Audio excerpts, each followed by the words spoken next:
Ladies and gentlemen, the next session, North-South Atlantic Partnerships Managing Expectations and Realities, will now begin. Please welcome to the stage our moderator for this session, Derla Cardoso, Head of International at CNN Brazil.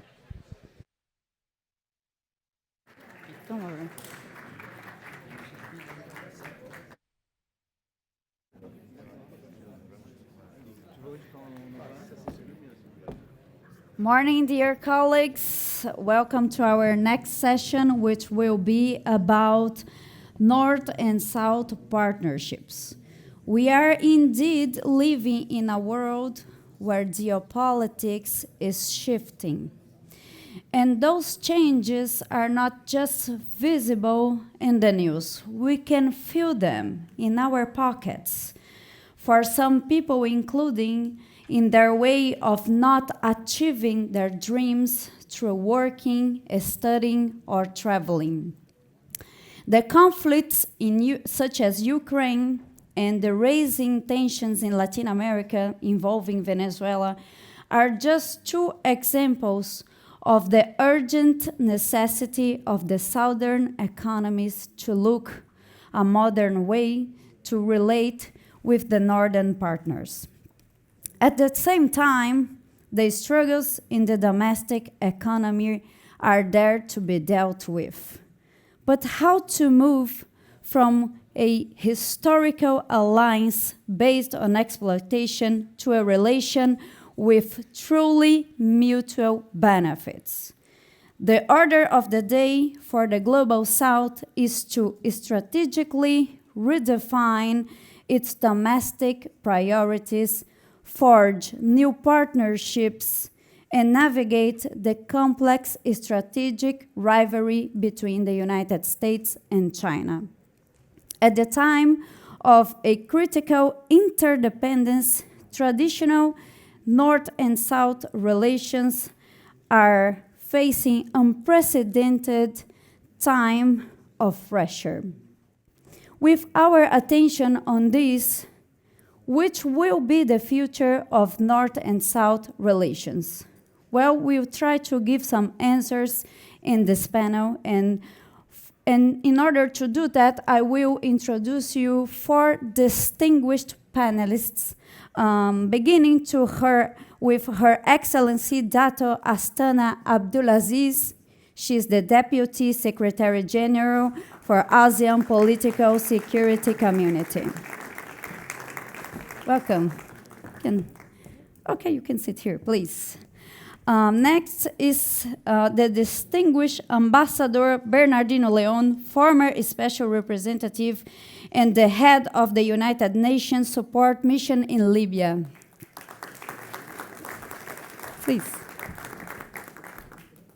Professor Dr. Renato Flores, Director of the International Intelligence Unit at Fundação Getúlio Vargas in Brazil. His Excellency Omar Hilal, Permanent Representative of Morocco to the United Nations. Welcome, please. Well, and before we start this plenary, I will invite you to see a video from the organization.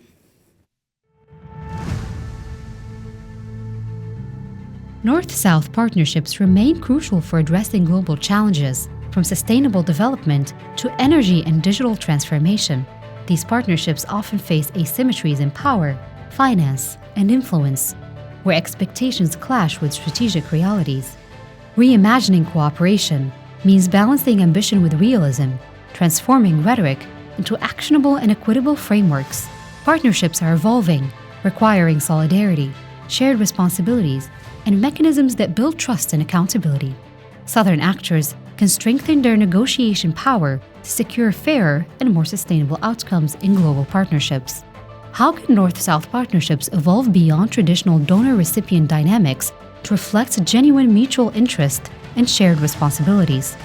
In what ways do differing political priorities and economic capacities between North and South partners shape the outcomes of cooperation frameworks? How can Southern actors strengthen their negotiation power within global partnerships to ensure fair and more sustainable outcomes. Well, and here we are. And before start hearing from our distinguished panelists, I will invite our audience to answer a question in our cloud, which is, in one word, how are the relations of North and South right now? Just for us to feel the mood about the topic. Mm-hmm.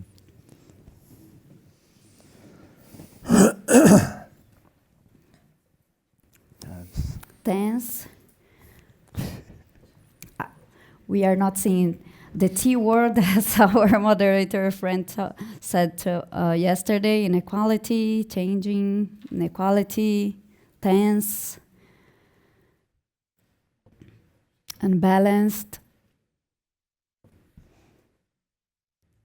Okay, complicated. Inequality, tense, changing. Okay, this gives us much to talk about. Ambassador Hilala, we'll start with you, please, as you have almost 50 years of experience in diplomacy. I'm eager to hear what is your analysis about where we are now regarding the relations between North and South, please. With your authorization, I will make my introduction in French, and after I will answer questions in English.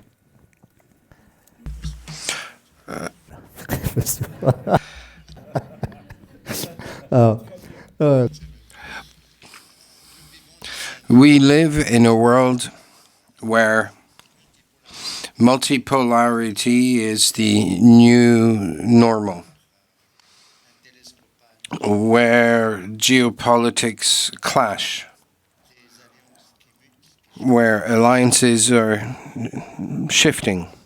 We've seen it on the screen. There is change. International law or rule of law is disrespected openly. Multilateralism is shrinking, and the UN are becoming weaker. They're undergoing reform at a very delicate moment of its history. In this context, a question emerges. What role for the Atlantic?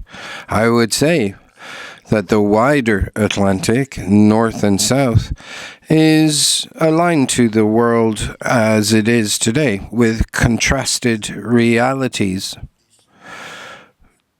disappointed expectations, multidimensional challenges, and many of them. But with resilience. In this context, the second issue emerges, that of North-South cooperation, or what we called the partnership. This partnership, this North-South partnership, is unfortunately fragmented because of the fact that northern countries are shrinking back and focusing on their own national interests. From moving forward, cooperation, development aid is severely challenged, given economic pressures, inequalities such as we have seen on the screen, which leads northern populations to reconsider how aid is being used.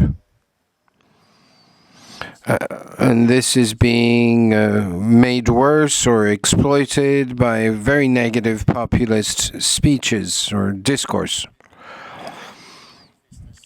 I will speak now to the imbalances. There are 6 main imbalances. First, the economic asymmetry inherited by an architecture of development that dates back to the independence. There is a digital divide that was never filled despite the requests of developing countries for the transfer of technology. And in the south of Atlantic, especially in Africa, 60 million of Africans don't even have electricity, and internet is almost 29% of people don't have internet, whereas in North America, we're looking at 92% of the population with access. The third issue is security vulnerabilities, with the Sahel becoming the epicenter of terrorism, with the Gulf of the Guinea becoming the epicenter of piracy and traffics of drug, people, and weapons smuggling. The other issue is governance. Governants are not given the opportunity to take a seat at the table so that they may partake in the decision-making process, especially when it comes to their destiny, economic development, and the macroeconomic choices, and have access to credit lines.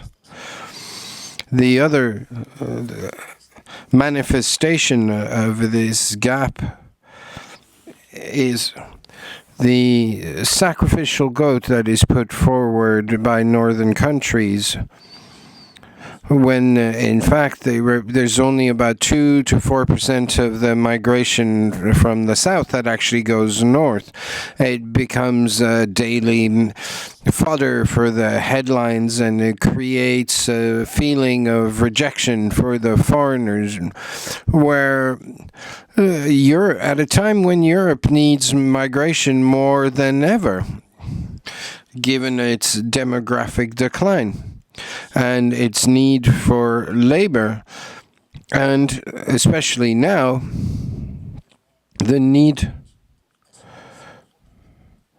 the support of the South to ensure its own development. And so these are the 6 embodiments of this gap, which I'd be happy to expand further on later if you like. And these are very important remarks regarding immigration as well.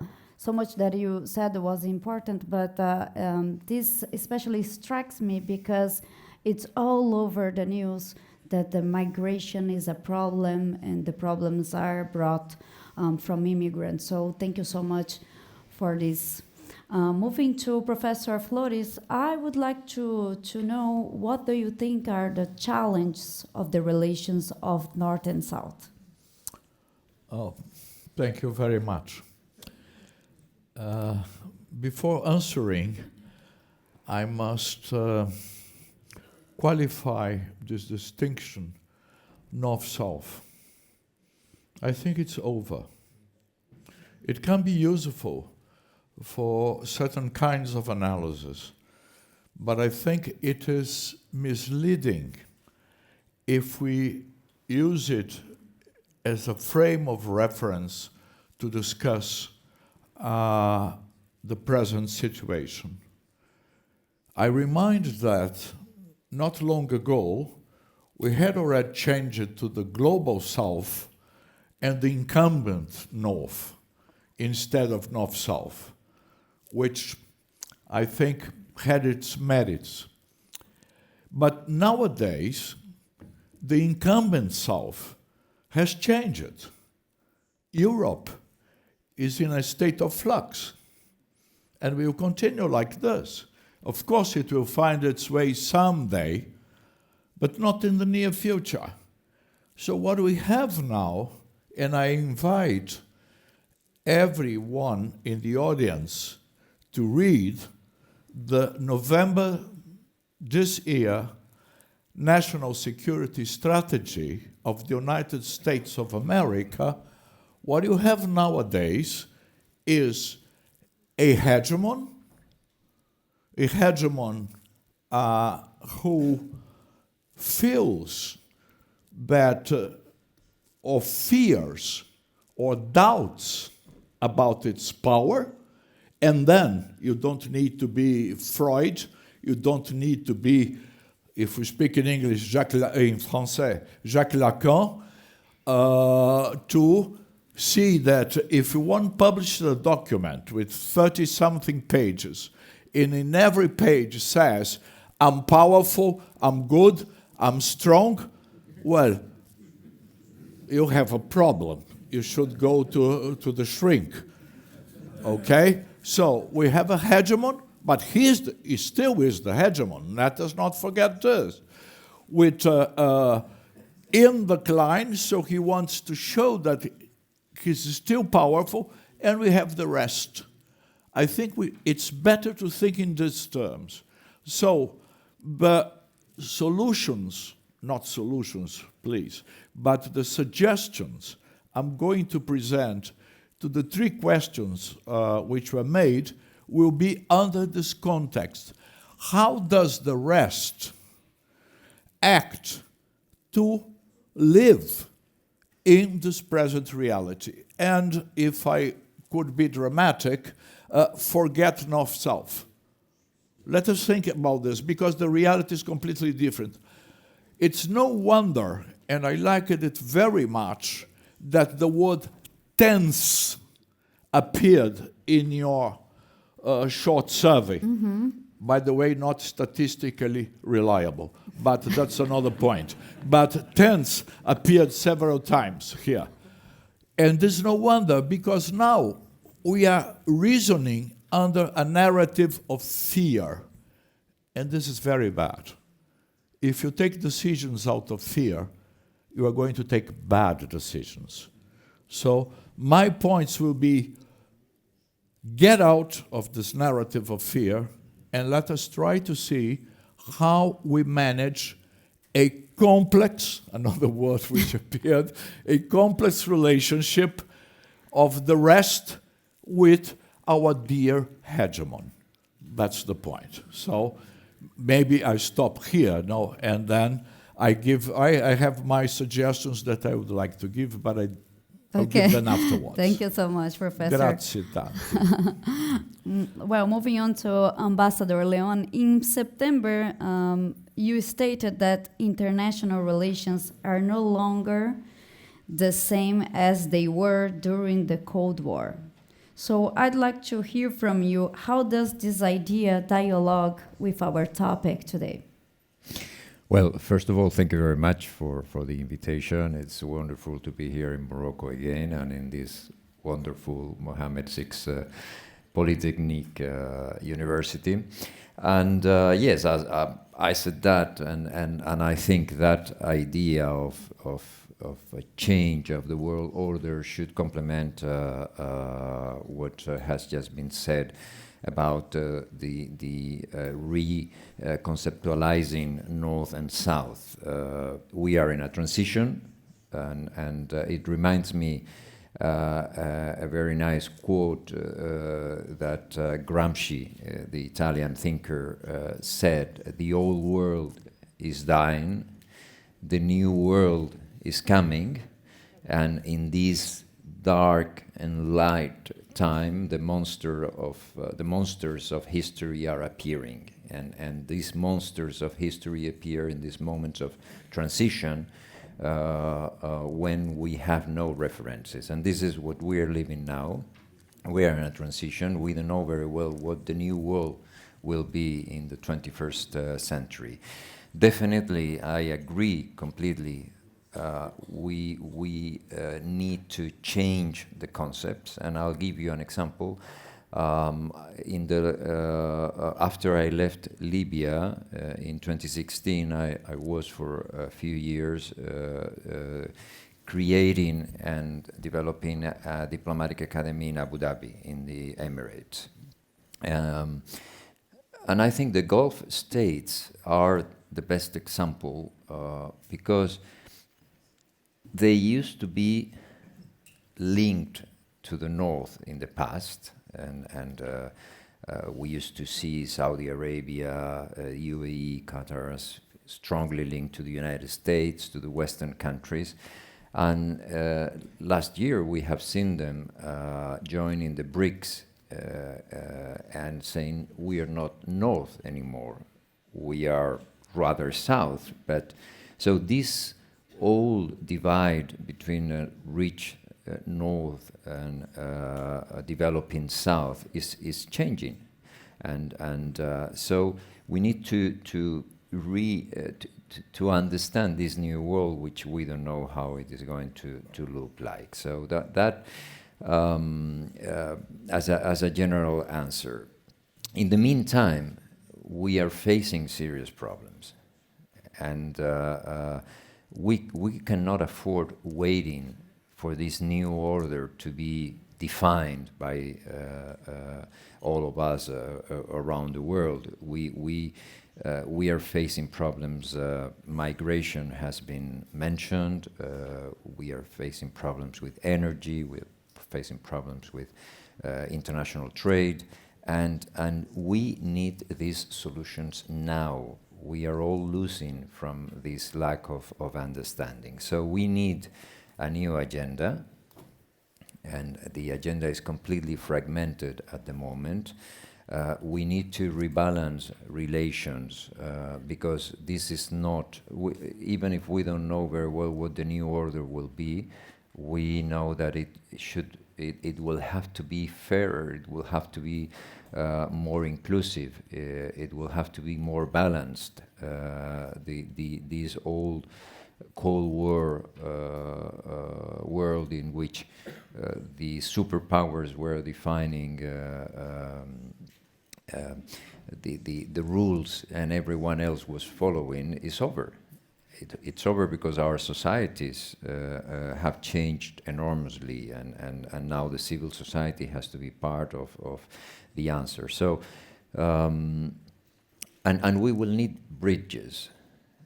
And countries like Morocco are especially well placed to play this role as bridges. The Atlantic is a space where this dialogue can take place, and I very much hope that fora like this one will serve as bridges for these two purposes that we need badly: to reimagine a new agenda for now, for the problems we're facing, and to rebalance relations and integrate more countries in around the world. I will give you an example. I was listening to my good friend Ambassador Hilal on migration, and 20 years ago, I'm seeing my friend Ambassador Josep Ambrani there. We had one of the first examples of what was coming, so it was 2004, 2005, and we had a group of hundreds sub-Saharan Africans jumping the fence in Melilla, and it was a shock. No one was expecting that to happen. Then we have seen everything has been going on migration. What was the answer we gave? Not an answer from unilateral perspectives. We sat together.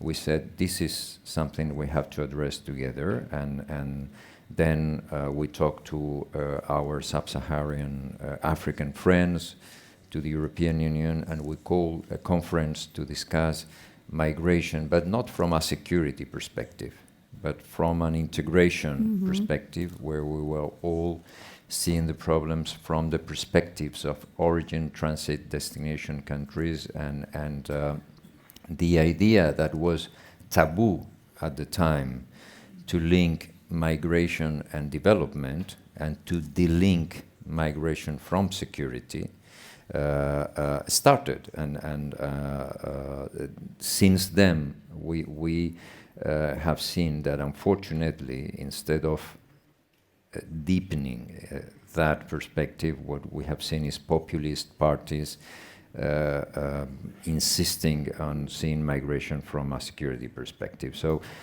we are in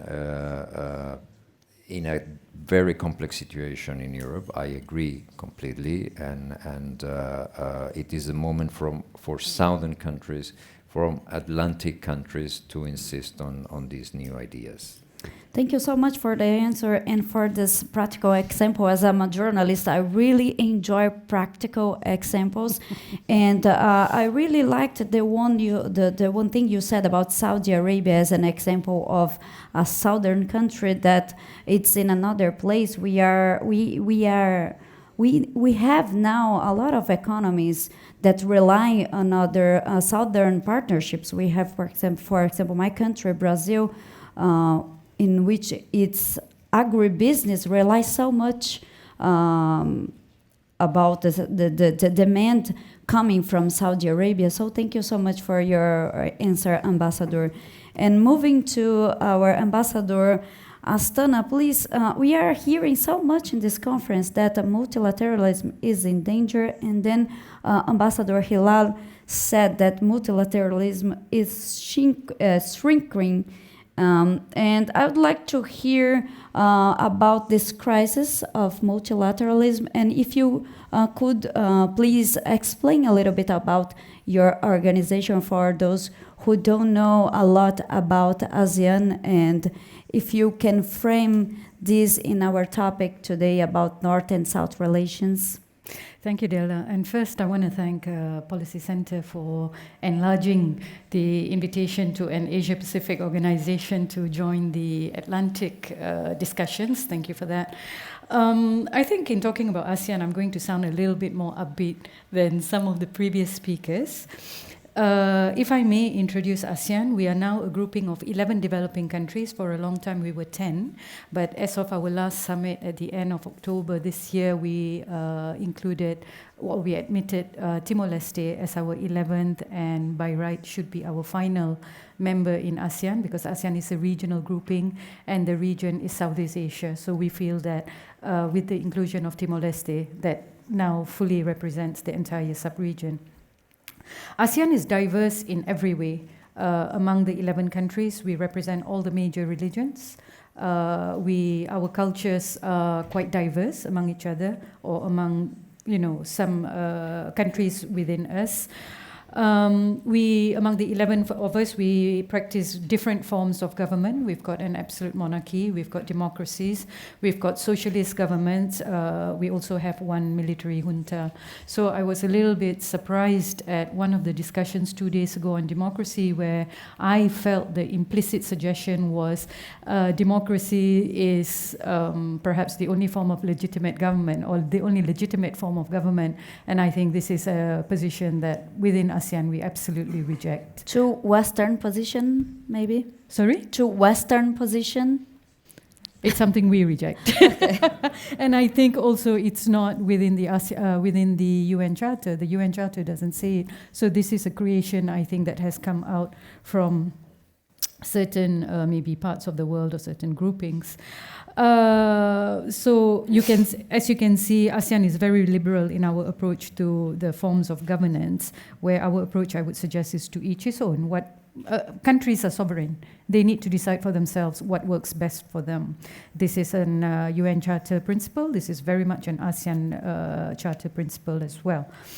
Now, as a grouping, our economy, ASEAN is the 5th largest economy in the world.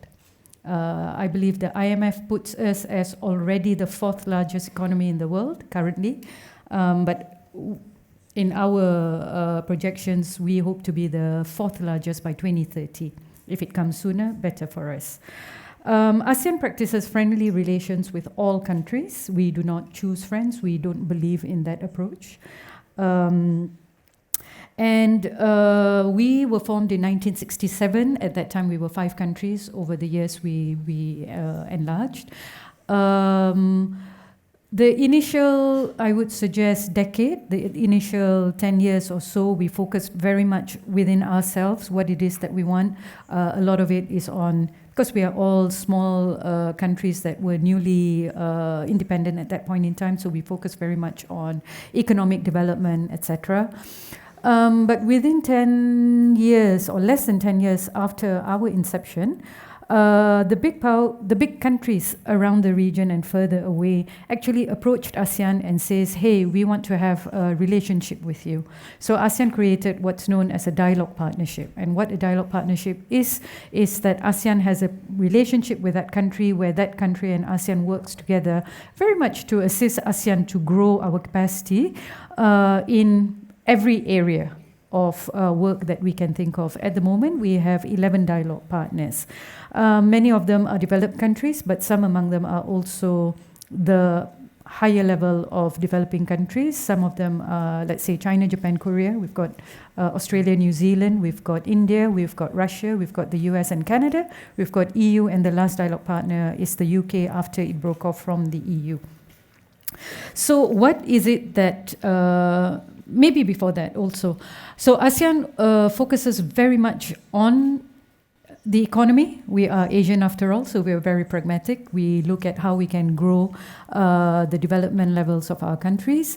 So after looking at internal economic development among us, we then looked at doing FTAs with some of the countries that we are more economically connected with.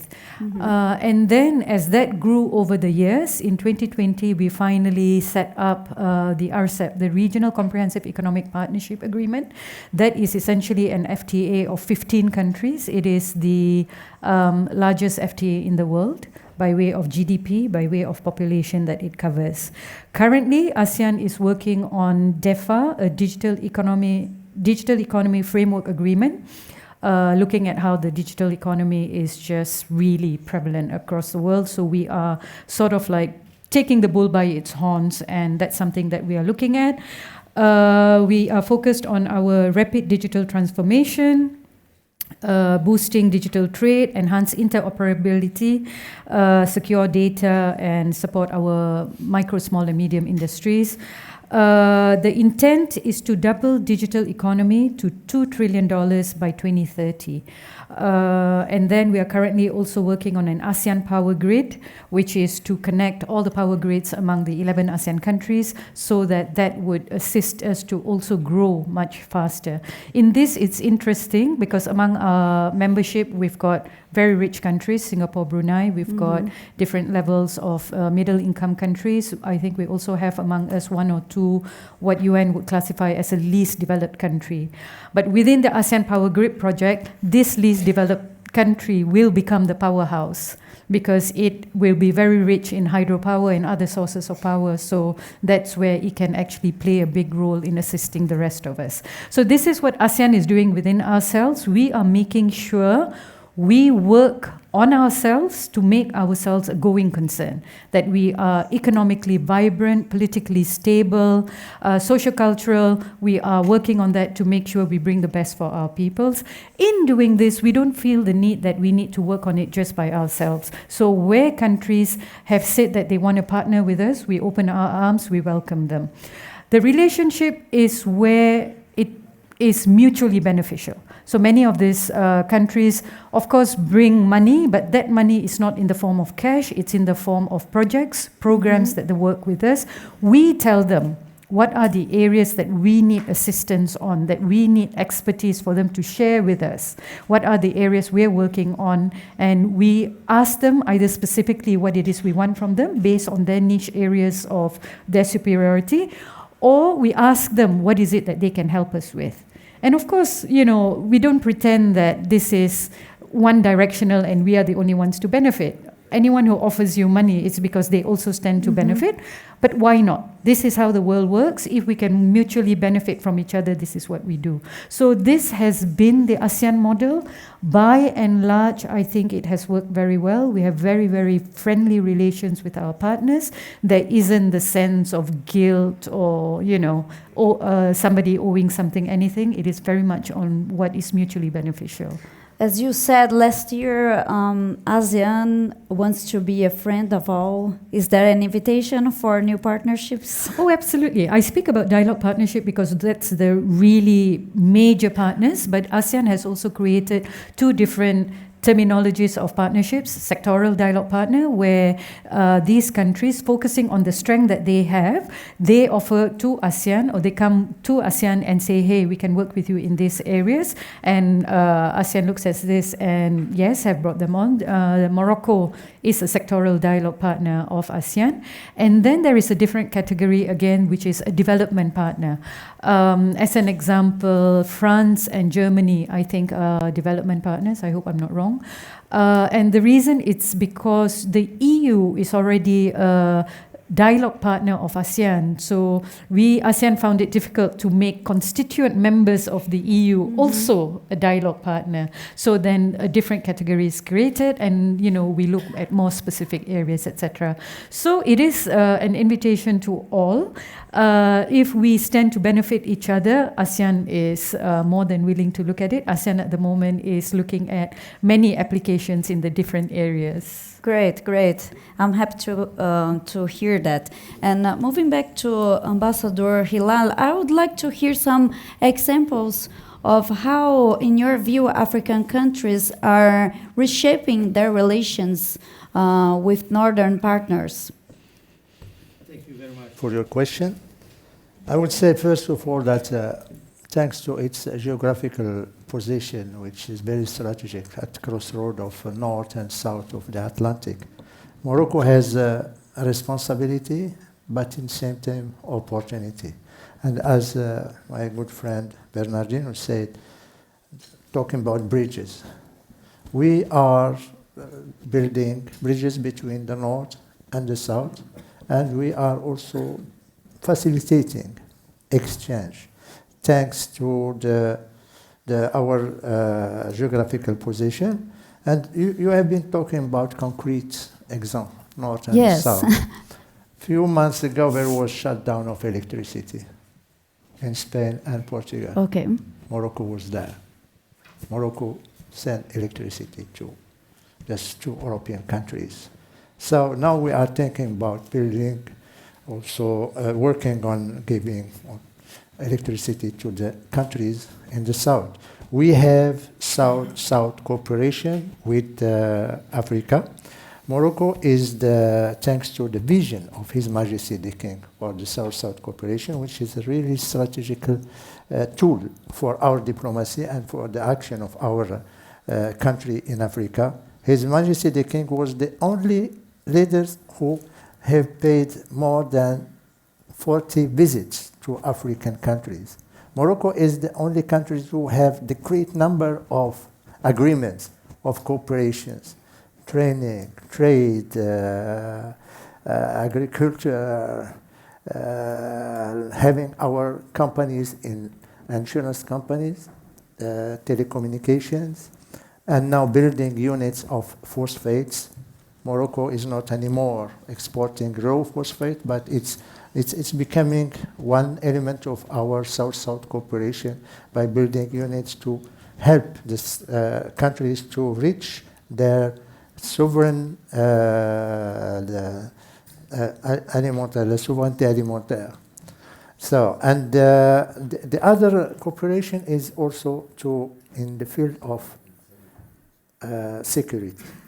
As everybody knows here, there is no development without security. And security is the base of any building of nation, any building or any strategy for development. I have spoken about the Sahel. I spoke about the Gulf of Guinea. His Majesty the King have proposed to have a corridor from Sahel to disenclave these countries. It's not only disenclaving countries, it's not only having access to the port, but it's also using all the value chains of Morocco and helping these countries to build their infrastructures at their borders, at their cities, and enforcing security in their highways, to have access to the Atlantic, to free and give chance to their product to be exported, but also to facilitate imports with the very low price. We have also this initiative, thanks once again to the vision of solidarity vision of His Majesty King to Africa, to the coastal side of the Atlantic. 23 countries that are members of, from the north till South Africa, we are discussing in this framework about security, about climate change, about erosion, coastal erosion, about salinization of water, training for fisheries, and also mapping all the coastal side and seaside of these countries. We are doing so many action in South-South cooperation by having other countries that we call trilateral cooperation. And the one of the latest one is the agreement we signed with the UNDP for the new technology, especially AI. For Africa, Morocco, the UN have chosen Morocco to be the hub of cooperation with Middle East and Africa. So because we have advanced in the field of artificial intelligence, and we are helping countries in Africa to develop their AI national strategies. As you know, in Africa, there's only 3 countries who have, 4 with Morocco, who have their national strategies for AI. We are trying to help them because we believe, like the North, and here the North is also helping because we need technologies from the North, we need also finance from the North. But we have electricity, we have the new renewable energies that help us to have data, we help us also to train engineers. This is an opportunity in having the cooperation helping Africa and African countries to count on themselves, not to be prisoners of the money or the assistance that is coming from the North. His Majesty the King have been very clear, and I think in meeting in his visit to Ivory Coast, he said that Africa should count on its own forces, its own resources. Africa should not suffer from what is called normally natural resources malediction.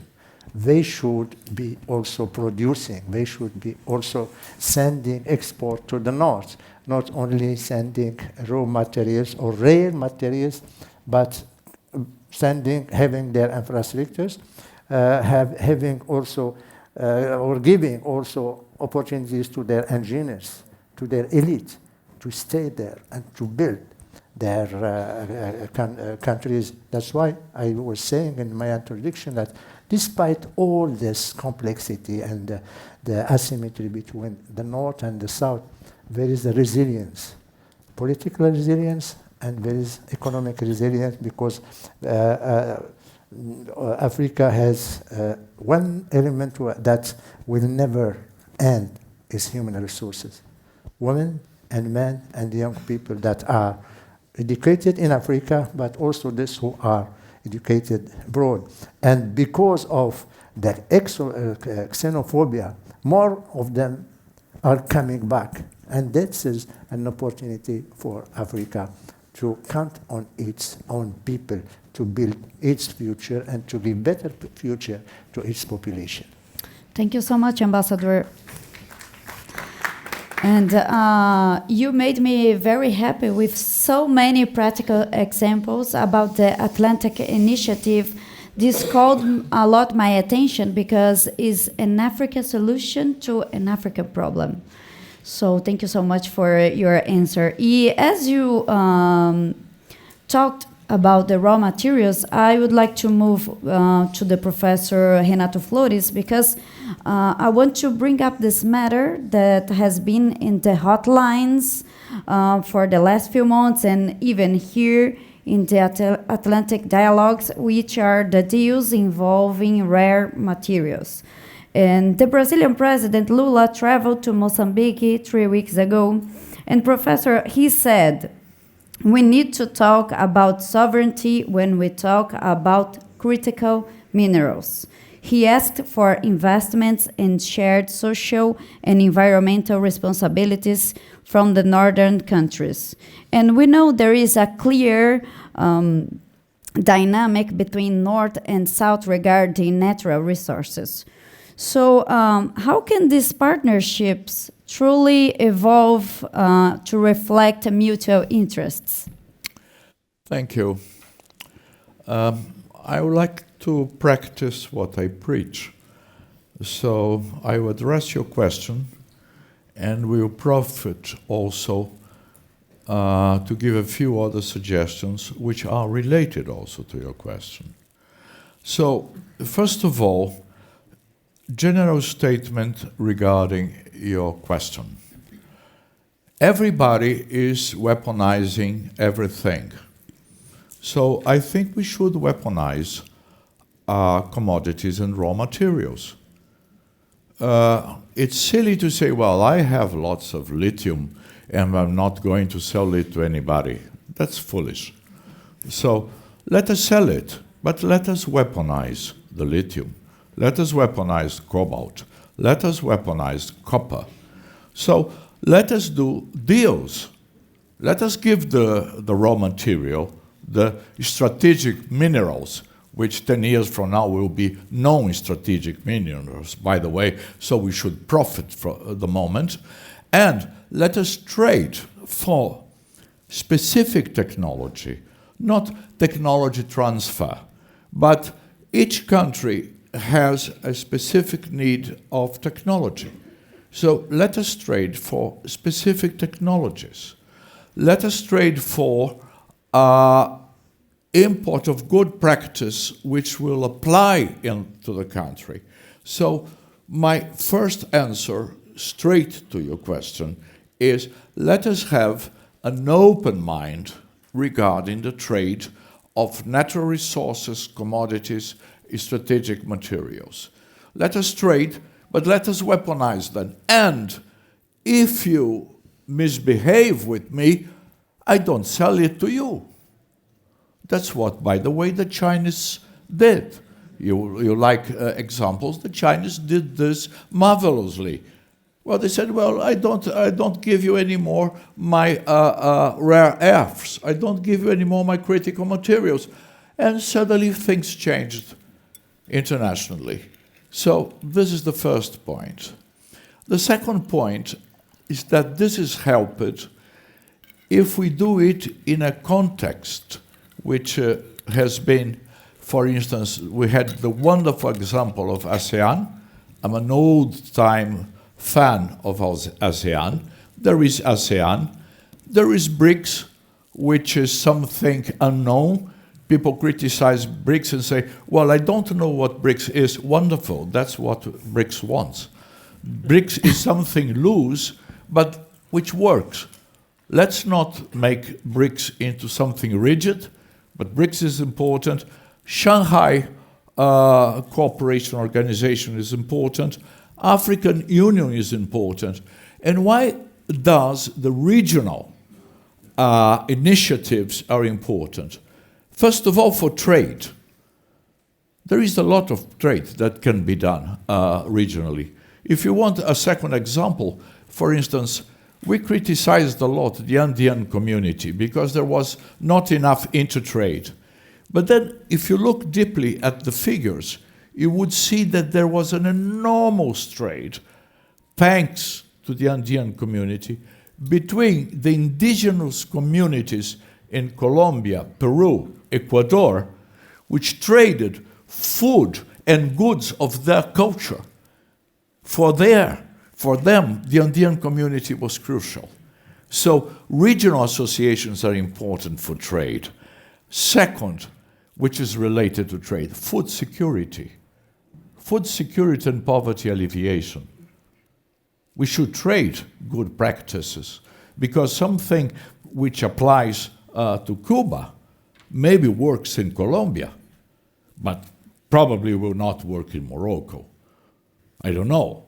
So regional associations are important for food security, poverty alleviation. Thirdly, they are important for regional financial arrangements. We have here financial experts, and sometimes I like to tease my great friends, they like broad solutions. But regional financial agreements, regional payment systems are not a bad idea. And this is very important in a modern outlook of the question posed. And third and fourthly, cultural enhancement. We are disregarding culture. We want everything digital, everything efficient, everything uniform. No. People are different. There is diversity and there are cultures. And nothing can be separated from culture. We saw here in this podium, with due respect, it's someone I like, but someone said, well, I don't believe in adaptations of democracy. Democracy is a global idea and must be employed uniformly. I like him very much. I don't know whether he is here. But I fully disagree. There are as many different democracies as there are different cultures. Indian democracy is one thing. Brazilian democracy is another thing. US democracy is another thing. Greek democracy was another thing. So let us not forget culture. So this is the other point. The third point, do not tie ourselves. Partnerships are very important. But do not tie ourselves too much to too many agreements, and agreements, old-fashioned agreements. I give you another example, a zombie. There is a zombie around Mercosur and Europe, which is the so-called Mercosur Union Free Trade Agreement. This is something that is dead a long time ago. And well, but leaders like Coringa photographs, Joker photographs. They like to take photographs and say they signed many things. So they are signing it again because it has been signed already. They want to sign it again on December the 20th.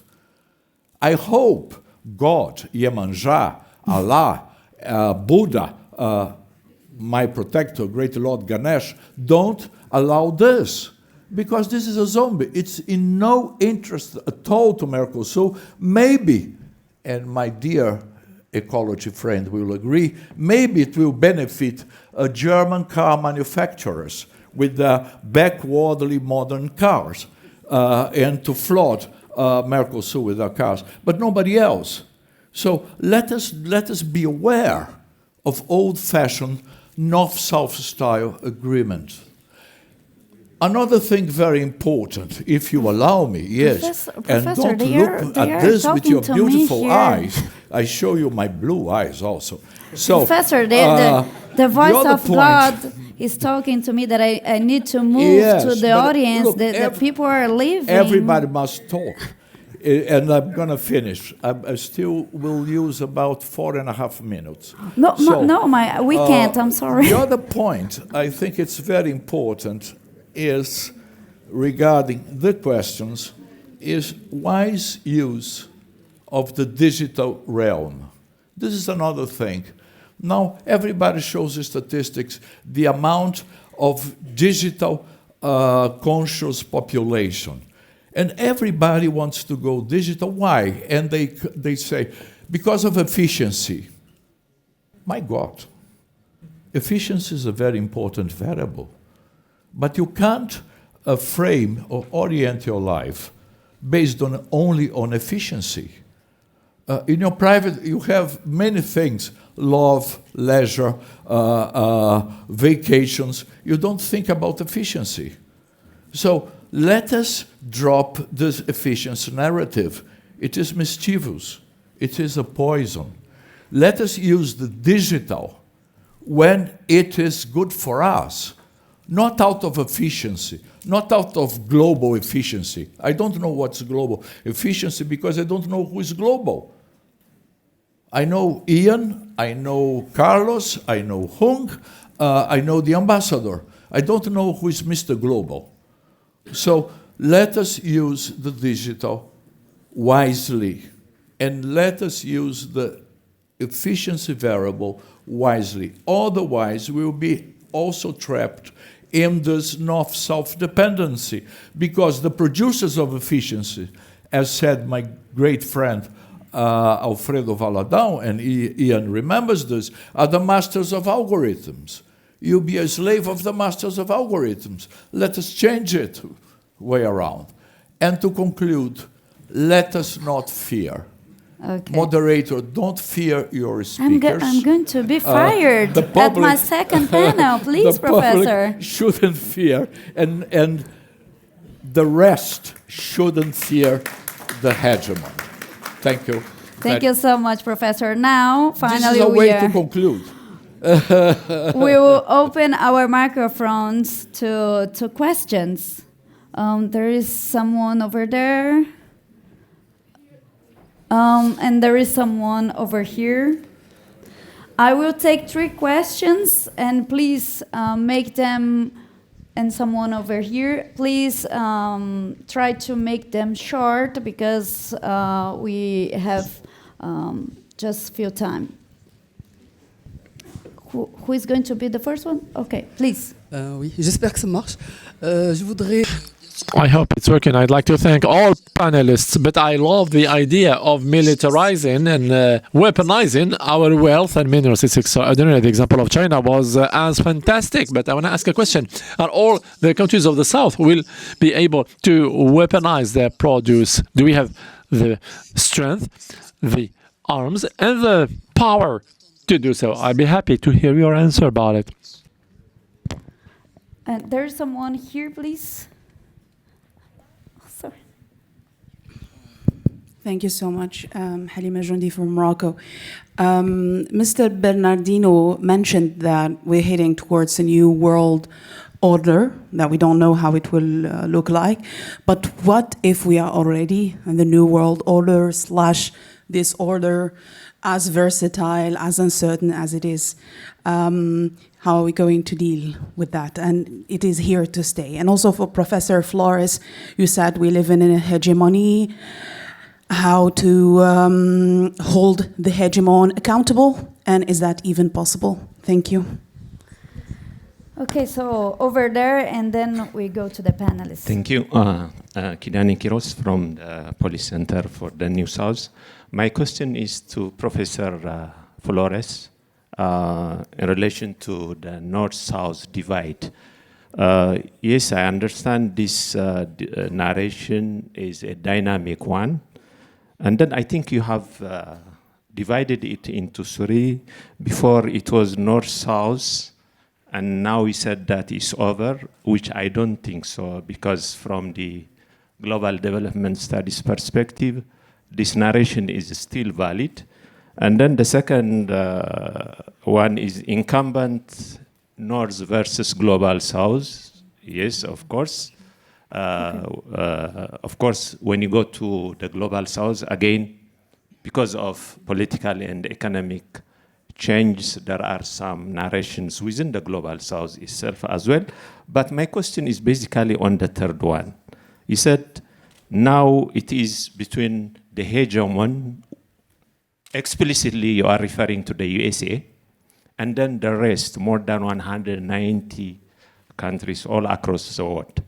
So for me, the national strategy, security strategy, there are so many concepts or words that are involved.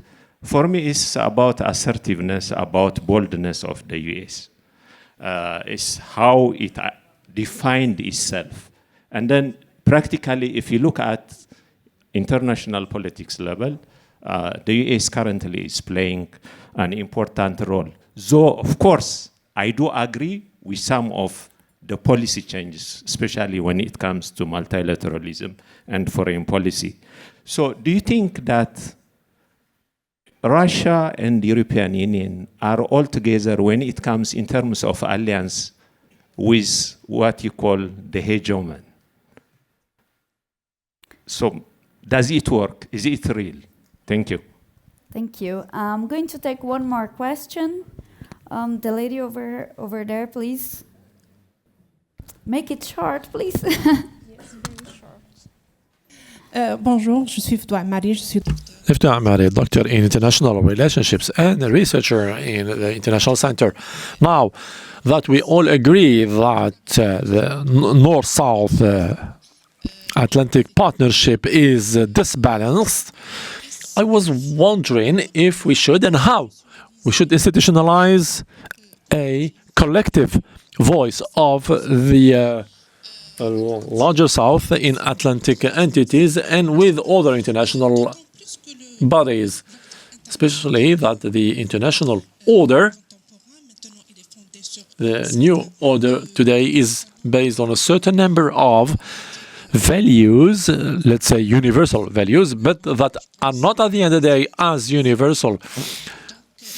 So this collective voice, could it not remedy and conciliate this agenda, international agenda, to the condition, the essential condition of non-interference, which is very important for many countries of the South. And thank you. Merci. Ambassador Astana, could you respond to the question from the lady over there? Can southern countries weaponize raw materials? I really don't see why not. But the thing is this, first you've got to see where you are. You've got to strengthen yourself economically. You can do it by yourself, you can do it by a grouping of countries. Because it's not as easy as it sounds. But neither is it impossible. Alternatively, there is also the element of working with a country that seem to be of the same mindset as you in trying to bolster you, even as, to bolster you in your principles. Even if not in that particular action, because you may have the resources. So I'll give an example as China. China is already weaponizing it. It's weaponizing it for a very, for very specific reasons. You may be a country, you're not that strong economically, but you have lithium, etc., very, limited resources. If you're unable to do it yourself, isn't it an option to actually talk to China, talk to Russia, hey, I need to be bolstered, I don't want you to take over, but can you only support me in the meantime? The reason I say this is because within the ASEAN context, it has happened. During the Asian financial crisis, where Southeast Asian countries were so badly affected, we were essentially at the cusp of bankruptcy. One of the countries, which was China, we had a lot of Malaysia, had a lot of loans with China. One of the things China decided to do was not to devalue its yuan. That single omission helped us ensure that we didn't fall into bankruptcy. It could have made a lot of money, but it would have made money in the immediate instant. But China is interested in a long-term relationship. So there are things that you can explore. I'm also interested, I think, in the fourth question. And Sure, I please. like what the minister from Colombia said at the earlier session when she said, we talk too much, we do too little. And that, for me, really strikes home. I think there's too much talk about, let's talk about new principles, new agreements. Over and over that's been shown. It has value, but very limited value. The UN, as Ambassador Hilal has said, it's shrinking the space, the import that it has. Developing countries had G77, has NAM. It is a lot less influential today than it used to be when it was set up. I think somebody was referring to we are moving to multipolarity. I would like to suggest, and my hope is, we are moving to non-polarity. That increasingly countries are saying, I reject this element of there are certain hegemons around the world and I will align myself. I think more and more countries are saying, what are my interests, where my interests lie, who can I work with on individual interests, so that our partnerships, our friendships are really diversified. We work with who we need for that particular element. On another element, we work with somebody else, etc. So I would like to think the world maybe is not moving towards multipolarity, but non-polarity. So I think the third question is being asked even as we are moving to a new world, but I think he is still asking it from a mindset of current realities. And I think that doesn't work. That will hold you back. You've got to really free your mind. We haven't landed yet about whether we are already at a new world order. I refer to Gramsci very often, and it is absolutely a time of monsters now. But I also like, I think, an statement made by a chap from South Africa yesterday that this is really an opportune moment. South Africa missed the boat in 1945. Let's not miss the boat now. It is a time of monsters, meaning that everything is in a state of flux. This is a time all of us have the opportunity to write how we move forward. So forget the ways we worked in this last 80 years post Second World War. Look at new ways of working. Reject the North-South idea that ideas of the North, the South is disadvantaged. No, ASEAN is showing you we can be ahead of the game. We are all developing countries, but we are not poor in ideas. We are not poor in knowing what to do. We've just got to make sure we do it, but then get the rich countries in with you. So there are many ways of working. Thank you so much, Ambassador. And Ambassador Leon, could you answer the question for you? And please, they are calling me a lot here. So can you make it short? So very quickly, Please. If we understand an international order as a pattern providing stability in the world order, I don't think we're there. I think what we have seen since the financial crisis in 2008, and then the COVID, and then the tariffs and other crises, Gaza, Ukraine, etc. We are not there. Look at our region. After years of stability, I'm not a fan of the authoritarian regimes that we had in the region in the past, but we had decades of stability in the Mediterranean, Gulf, Middle East region, and what we have now is conflict. We have seen Syria, we have seen Yemen, we have seen Libya, and Gaza, of course. And so I refuse the idea that this is it. This is rather a transition. We'll need to build a different order where international law matters, and today is really questioned, and where regional organizations work together, where we can build international coalitions again, rebuild them, because now they are missing, and they are missing because we are weakening them from within. It's not a problem between the African Union or the European Union, but it's we Europeans, we are killing the European Union or weakening it with our internal issues. So I don't think we're there. I think we still need to build the world order. And if I can say a word on weaponizing resources, as Professor Flores said, I would say that not necessarily with all resources is a good idea. It can work very well, and I can remind here the example of oil. In the 70s, oil producers decided to weaponize, and it worked very well, and OPEC has been a success story. But even to build international coalitions, because the result of OPEC was the Euro-Arab dialogue in the 70s, which paved the way to the Barcelona process and paved the way to the Euro-Mediterranean process. So in some cases it works. In other cases, it depends. For instance, let us think of fishing. What Morocco and Spain, which had historic fishing relations, have made over the years is to build together a sector which is making stronger fishing in Morocco and in Spain. But fishing is a disaster in many other countries, and we need to export that model in which what we need to do is not to let the North or the former North to choose in which sectors we work together. This is something that has to be decided together with financial transfers, with technology transfers, as Ambassador said before, but working together, building these coalitions. Thank you, Ambassador. And Professor, I will disobey the orders and give you 1 minute to answer the complex question that you asked for, because I don't want the gentleman to go out without an answer. But please. An imperial minute. Please. Imperial minute. First of all, the hegemon is not accountable. Otherwise, it wouldn't be the hegemon. Come on. But we can create ways to constrain or to open bargaining spaces with the hegemon.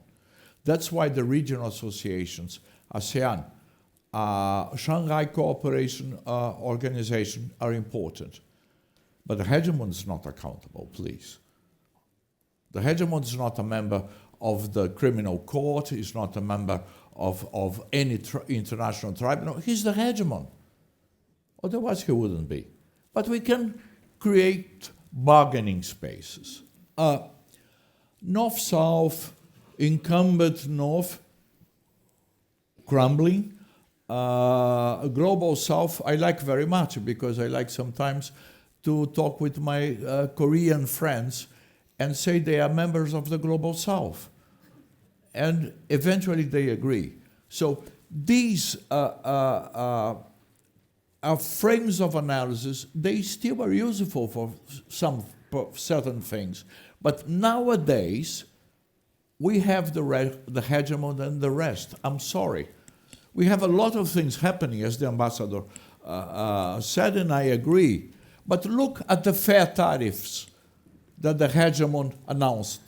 Everybody traveled to Washington instead of going to Mecca. They went to Washington. Professor. Okay, with the exception of China and with the debatable exception of my country. Everybody went there. Professor. Kneeled down and Professor. said things. Okay, Professor, I have to finish. Thank you. Half Thank you so much. 1 minute. 30 seconds. Russia in alliances. Bismarck said, if people know how sausage and politics are made, they wouldn't sleep for a week. This applies to alliances. So everybody is able to make alliances with everybody. Russia plays an important role in the Arctic. So the hegemon wants to be good friends with Russia. China wants to make good friends with Russia. And this can happen to any country, provided it develops its abilities. Professor, thank you so much. Unfortunately, Ambassador, we don't have any time at all. But thank you so much for this panel. It was very nice to have you here. It was an honor. Thank you. It was a pleasure. Panelists are asked to remain on stage for a group photo. Ladies and gentlemen.